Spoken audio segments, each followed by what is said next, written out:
বের করে তারপর তার বাম হাতের মধ্যে আঙ্গুলটা দিবে, তাকে দেখতে বলা হবে কিন্তু সে দেখতে পাবে না। এরকম ভাবে তাকে শাস্তি দিতে থাকবে, তার আমলনামা দেওয়া হবে না। যখন তাদেরকে জাহান্নামের দিকে টেনে নেওয়া হবে তখন তাদেরকে বলা হবে ওয়াকিলা দুখুলু আবওয়াবা জাহান্নামা খালিদিনা ফিহা, তাদেরকে জাহান্নামের মধ্যে প্রবেশ করা হবে। তখন জাহান্নামের যে দ্বাররক্ষীরা ছিল তারা তাদেরকে বলবে যে হে মানুষরা, তোমাদের কাছে কি কোনো নবী রাসূল, তোমাদের কাছে কি কোনো সতর্ককারী, তোমাদের কাছে কি কোনো সতর্ক বার্তা পৌঁছায়নি? তখন তারা বলবে যে ক্বালু বালা ক্বাদ জাআনা নাযীর ফাকাযযাবনা ওয়া কুননা মা নাযালাল্লাহু মিন শাই। তারা বলবে হ্যাঁ, আমাদের কাছে তো নবী রাসূলরা গিয়েছিলেন, আমাদের কাছে তো অনেক কুরআন হাদিসের বাণী আমাদের কাছে পৌঁছেছিল, আমাদের কাছে আল্লাহ রাসূলের দ্বীন পৌঁছেছিল, রাসূলের বাণী আমাদের কাছে পৌঁছে দেওয়া হয়েছিল, কিন্তু আমরা তাদের কথা বিশ্বাস করিনি, তাদের কথা অনুযায়ী আমরা আমল করিনি। আজকে যেহেতু তাদের কথা মানিনি, তাদের কথা অনুযায়ী আমল করিনি, এই জন্য আজকে এই কঠিন শাস্তি আমাদেরকে ভোগ করতে হবে। এই জন্য আল্লাহ তাআলা বলবেন খুযুহু ফাগুল্লু সুম্মাল জাহিমা সাল্লু সুম্মা ফি সিলসিলাতিন যারউহা সাবউনা যিরাআন ফাসলুকু। আল্লাহ তাআলা বলবেন যে সমস্ত অপরাধীদেরকে শিকলবন্দী করো, তারপর তাদেরকে জাহান্নামের মধ্যে নিক্ষেপ করো, জাহান্নামের সেই কঠিন শাস্তি তারা ভোগ করতে থাকবে। আল্লাহ তাআলা বলবেন দুকা ইন্নাকা আনতাল আজিজুল কারীম। আল্লাহ তাআলা ঠাট্টা করে বিদ্রুপ করে বলবেন যে হে আমার প্রিয়, আজকে এই কঠিন মুহূর্তে, আজকে এই কঠিন দিনে তুমি এই জাহান্নামের শাস্তি ভোগ করতে থাকো। এই জন্য আল্লাহ তাআলা যে মানব জাতিকে সৃষ্টি করেছেন, সর্বপ্রথম হযরত আদম আলাইহিস সালাতু ওয়াস সালামকে সৃষ্টি করেছেন। আদম আলাইহিস সালাতু ওয়াস সালামকে সৃষ্টির পর তার সঙ্গিনী হিসাবে আম্মা জান হাওয়া আলাইহিস সালাতু ওয়াস সালামকে সৃষ্টি করেছেন। এভাবে আল্লাহ তাআলা সমস্ত মানব জাতিকে নারী এবং পুরুষ হিসাবে আল্লাহ তাআলা সৃষ্টি করেছেন। যেভাবে আল্লাহ তাআলা পুরুষের দায়িত্ব দিয়েছে, ওরকম ভাবে আল্লাহ তাআলা নারীদেরকেও দায়িত্ব দিয়েছে। পুরুষের দায়িত্ব হলো আর রিজালু কাওয়ামুনা আলান নিসাই বিমা ফাদ্দালাল্লাহু বা'দাহুম আলা বা'দিন ওয়া বিমা আনফাকু মিন আমওয়ালিহিম ফাসসালিহাতু খায়রুল হাফিযাতিন। আল্লাহ তাআলা বলেন পুরুষের দায়িত্ব হলো, পুরুষের জিম্মাদারি হলো নারীর সমস্ত কাজ, নারীর সমস্ত দায়িত্ব বহন করা, তার সমস্ত ভরণ পোষণের দায়িত্ব নেওয়া, তার সমস্ত কিছু গুছিয়ে দেওয়া, তার খাবার দাবার থেকে শুরু করে তার পোশাক আদি যা কিছু লাগে, তার প্রয়োজনের সমস্ত জিনিস তাকে দেওয়া, এটা হলো একজন পুরুষের দায়িত্ব। আর নারীদের দায়িত্ব আল্লাহ তাআলা দিয়ে দিয়েছেন যে তারা হলো ঘরের মধ্যে থাকবে, তারা ঘরের মধ্যে থেকে তারা স্বামীর আনুগত্য করবে। হাদিসের মধ্যে আল্লাহর হাবিব সাল্লাল্লাহু আলাইহি ওয়াসাল্লাম বলেন লাউ কুনতু আমিরান লিআহাদিন আন ইয়াসজুদা লিআহাদিন লাআমারতুল মারআতা আন তাসজুদা লিজাওজিহা। আল্লাহর হাবিব সাল্লাল্লাহু আলাইহি ওয়াসাল্লাম বলেন যে হে আমার সাহাবীরা, তোমরা শোনো যে দুনিয়ার মধ্যে আমি কাউকে, কোনো ব্যক্তিকে, কোনো মানুষকে সিজদা করার কথা বলতাম, তাহলে আমি মহিলাদেরকে বলতাম যেন তারা তাদের স্বামীদেরকে সিজদা করে। কিন্তু আল্লাহর হাবিব সাল্লাল্লাহু আলাইহি ওয়াসাল্লাম যেহেতু কোনো মাখলুককে, কোনো মানুষকে সিজদা করার অনুমতি নেই, আল্লাহ তাআলার পক্ষ থেকে নিষেধ, শিরক, এই জন্য সেই সিজদা করার অনুমতি আল্লাহর রাসূল দেননি। কিন্তু আল্লাহর হাবিব সাল্লাল্লাহু আলাইহি ওয়াসাল্লাম বলেন মান আতাআ বালাহা মান সাল্লা সালাতাল খামসা, যে ব্যক্তি অর্থাৎ যে মহিলা, যে নারী আল্লাহ তাআলার হুকুম পালন করবে, 5 ওয়াক্ত সালাত আদায় করবে, 5 ওয়াক্ত সালাত আদায় করবে, আল্লাহ রাসূল সাল্লাল্লাহু আলাইহি ওয়াসাল্লাম বলেন যে মহিলা 5 ওয়াক্ত সালাত আদায় করবে এবং তার স্বামীর আনুগত্য করবে, দাখালাতিল জান্নাহ, কাল কিয়ামতের ময়দানে আল্লাহ তাআলা ওই মহিলাকে বিনা হিসাবে জান্নাত দিয়ে দিবেন। খাদিজাতুল কুবরা রাদিয়াল্লাহু আনহা ইসলামের মধ্যে সবচেয়ে বেশি অবদান যার ছিল, আল্লাহর হাবিব সাল্লাল্লাহু আলাইহি ওয়াসাল্লাম যখন হেরা গুহার মধ্যে গিয়ে ধ্যানে নিমগ্ন হলো, ওইখানেও আম্মা জান খাদিজাতুল কুবরা রাদিয়াল্লাহু আনহা নিজে খাবার নিয়ে যেতেন। আল্লাহ রাসূল সাল্লাল্লাহু আলাইহি ওয়াসাল্লামের সমস্ত কাজে, সব ক্ষেত্রে আল্লাহ রাসূলকে হেল্প করেছেন, সাহায্য করেছেন। এমনকি বিবাহের পরে আম্মা জান খাদিজা রাদিয়াল্লাহু আনহা নিজে একজন ব্যবসায়ী ছিলেন, তার অনেক ধন সম্পদ ছিল। আম্মা জান খাদিজা কুবরা রাদিয়াল্লাহু আনহা রাসূল সাল্লাল্লাহু আলাইহি ওয়াসাল্লামের জন্য সমস্ত সমস্ত ধন সম্পদ টাকা পয়সা যা ছিল সব বিলিয়ে দিয়েছে এবং ইসলামের মধ্যে আল্লাহ রাসূল সাল্লাল্লাহু আলাইহি ওয়াসাল্লামের কাছে যখন ওহী অবতীর্ণ হয় যে হে আল্লাহ রাসূল এখানে মাইকে আপনি বলুন ইকরা, যখন এই ওহী অবতীর্ণ হয় এই ওহীর কথা যখন আম্মা জান খাদিজাতুল কুবরা রাদিয়াল্লাহু আনহার কাছে বলা হলো, খাদিজাতুল কুবরা রাদিয়াল্লাহু আনহা সাথে সাথে ইসলাম ধর্ম গ্রহণ করলেন এবং সর্বপ্রথম মহিলাদের মধ্যে এবং পুরো মানব জাতির মধ্যে রাসূলের পরে সর্বপ্রথম যিনি ইসলাম ধর্ম গ্রহণ করেছিলেন তিনি হলেন আম্মা জান খাদিজাতুল কুবরা রাদিয়াল্লাহু আনহা। অর্থাৎ মহিলাদের মধ্যে এবং পুরো মানব জাতির মধ্যে সর্বপ্রথম ইসলাম গ্রহণ করার শ্রেষ্ঠত্ব যিনি অর্জন করেছেন তিনি হলেন একজন মহিলা আম্মা জান খাদিজাতুল কুবরা রাদিয়াল্লাহু আনহা। এইজন্য আল্লাহ তাআলা মহিলাদেরকে সবচেয়ে সম্মানিত করেছেন, সবচেয়ে মর্যাদা দান করেছেন, এত মর্যাদা দান করেছেন যেটা আল্লাহ তাআলা পুরুষকেও দান করেননি। এইজন্য একবার এক সাহাবী আল্লাহ রাসূল সাল্লাল্লাহু আলাইহি ওয়াসাল্লামকে জিজ্ঞাসা করলেন যে হে আল্লাহর রাসূল, আমার খেদমত পাওয়ার জন্য সবচেয়ে বেশি হকদার কে? আল্লাহর হাবিব সাল্লাল্লাহু আলাইহি ওয়াসাল্লাম বললেন উম্মুকা, তোমার মা। এরপর আবার জিজ্ঞাসা করলেন বাদা যালিকা ইয়া রাসূলুল্লাহ, এরপর কে?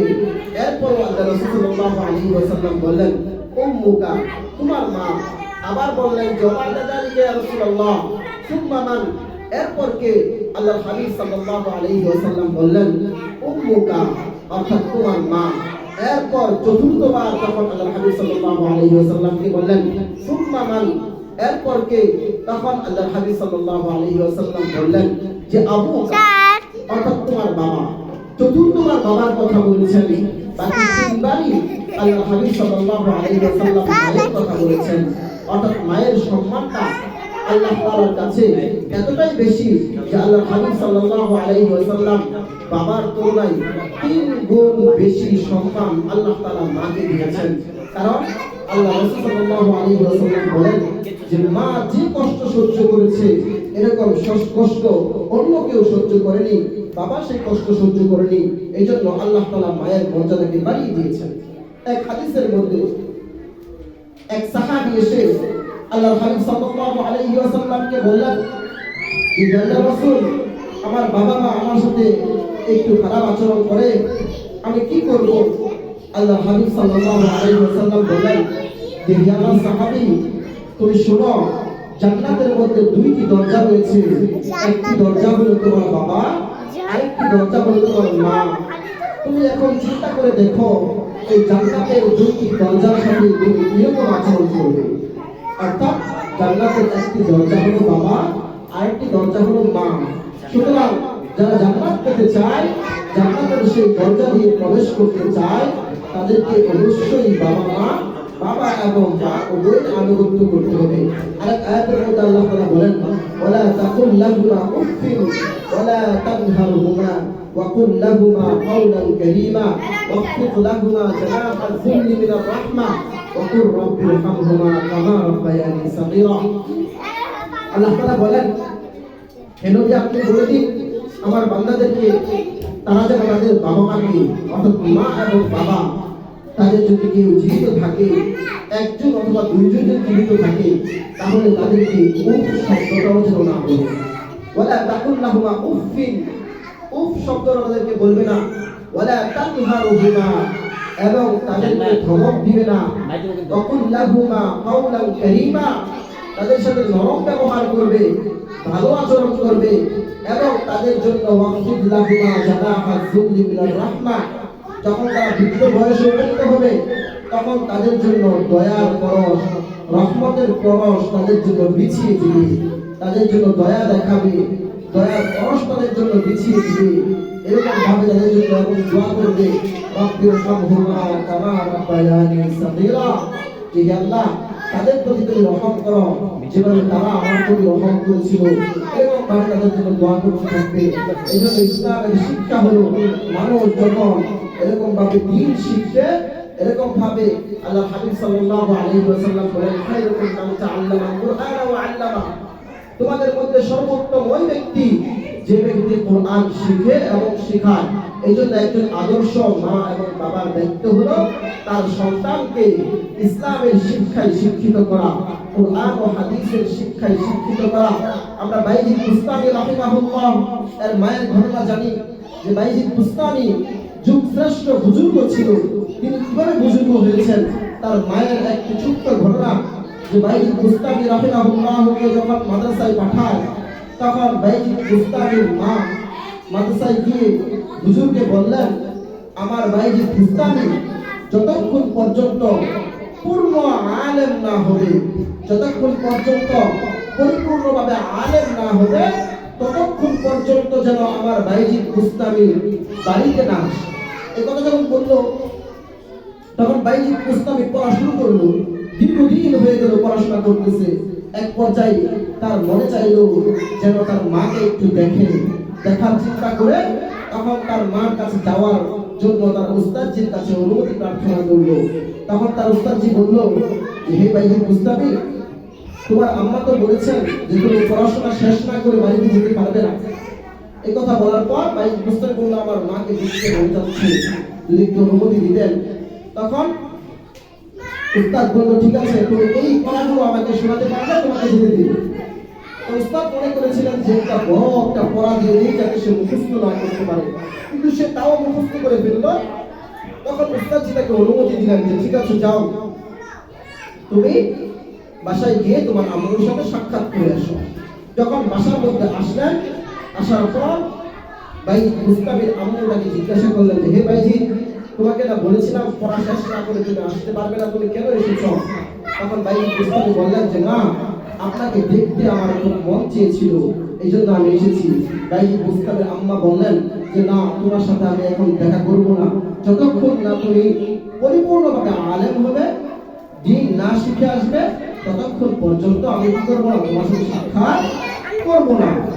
এই জন্য বাইজিদ বুস্তামি আমার চলে গিয়ে একেবারে দিন শিখে বড় আলেম হয়ে বাড়িতে আসলেন। আসার পর তার মাকে ডাক দিলেন, হে আম্মা, আজকে আমি বড় আলেম হয়ে গিয়েছি, দিন শিখেছি, তোমার দেওয়া দায়িত্ব আমি পূরণ করেছি। বাইজিদ বুস্তামির আম্মা তখন আল্লাহ তাআলার কাছে হাত তুলে বললেন, হে আল্লাহ, তুমি আমার কাছে তোমার যে আমানত রেখেছিলে, অর্থাৎ সন্তানগুলো হলো মা বাবার কাছে এক বিশেষ আমানত। তখন বাইজিদ বুস্তামি বললেন, বাইজিদ বুস্তামির আম্মা বললেন, হে আল্লাহ, তুমি আমার কাছে যে আমানত রেখেছিলে, ওই আমানত আমি যথাযথভাবে আদায় করেছি। আমার আর দুনিয়াতে থাকার কোনো প্রয়োজন নেই, আমাকে তোমার কাছে উঠিয়ে নাও।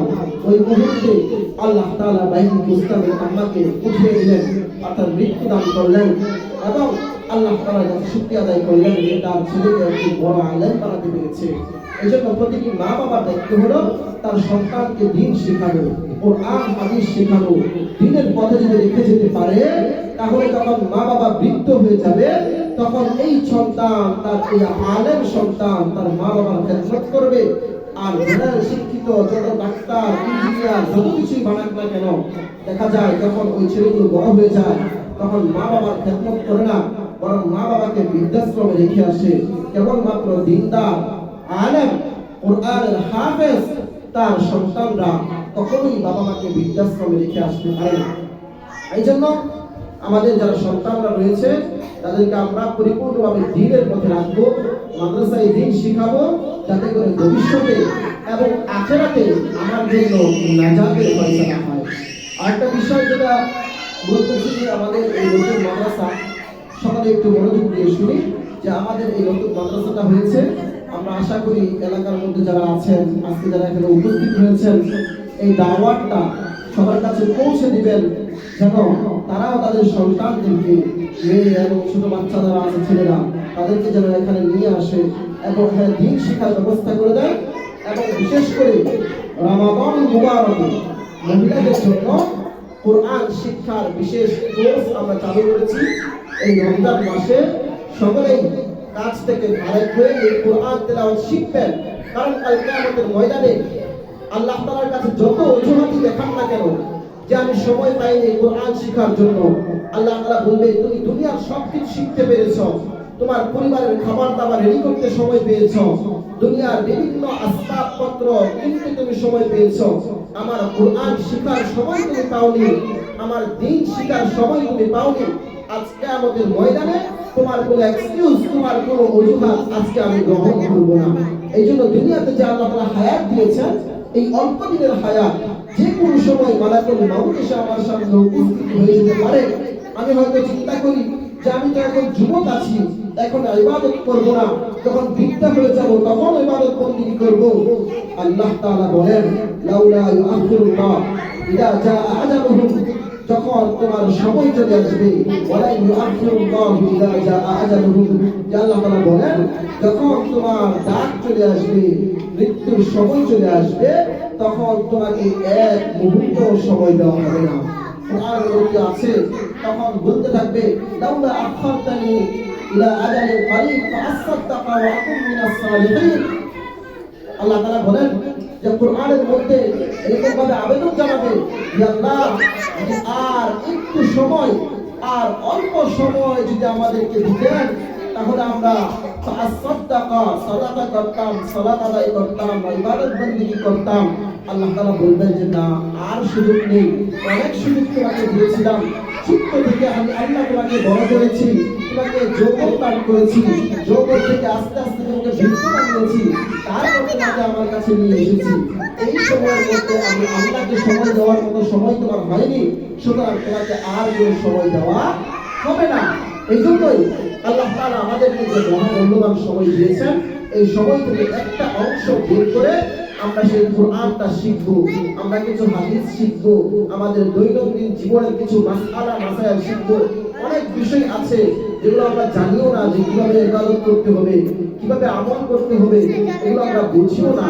এই জন্য সেগুলো বোঝার চেষ্টা করবো, বুঝে বুঝে আমল করবো, কারণ বুঝে বুঝে আমল করলে সেই আমলটা আল্লাহ তাআলার দরবারে কবুল হবে। আর যদি কেউ না বুঝে আন্দাজে আমল করে, তাহলে ওই আমলটা আল্লাহর দরবারে কবুল হবে না।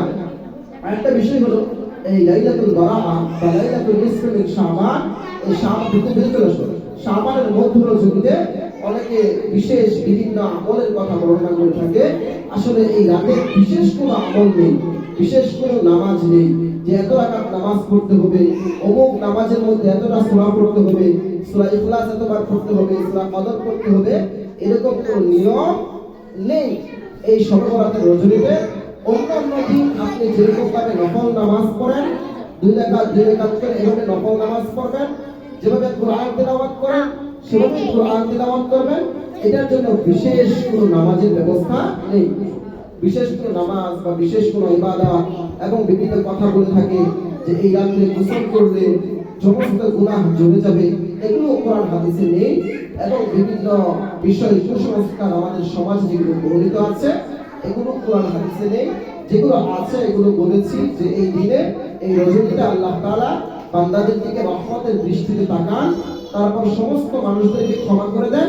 2 শ্রেণীর ব্যক্তি ব্যতীত, যারা আল্লাহর সাথে শিরক করেছে তাদেরকে ব্যতীত, এবং যাদের মধ্যে অহংকার বিদ্বেষ রয়েছে তাদেরকে ব্যতীত। অর্থাৎ এই 2 শ্রেণী যাদের মধ্যে তাদেরকে আল্লাহ ক্ষমা করে দিবে। আরেক হাদিসের মধ্যে এসেছে, যারা আল্লাহর কাছে ক্ষমা প্রার্থনা করে তাদেরকে ক্ষমা করে দিবে, এবং যারা আল্লাহর কাছে রহমত প্রার্থনা করে তাদেরকেও আল্লাহ তাআলা রহমত দান করবেন। এই আমলগুলো ব্যতীত আর নির্দিষ্ট কোনো আমল নেই। কালকে যারা রোজা রাখতে চায় রোজা রাখতে পারবে, কারণ হাদিসের মধ্যে এসেছে সুমু লাইলাহা ওয়া সুমু নাহারাহা, অর্থাৎ রাতে তোমরা ইবাদত করো এবং দিনে তোমরা সিয়াম পালন করো, রোজা রাখো। এই জন্য কালকে আমরা কি করতে পারবো, এই রোজাটা রাখতে পারবো। এরপরে যদি আমরা চাই আরো রোজা রাখতে পারবো, সমস্যা নেই।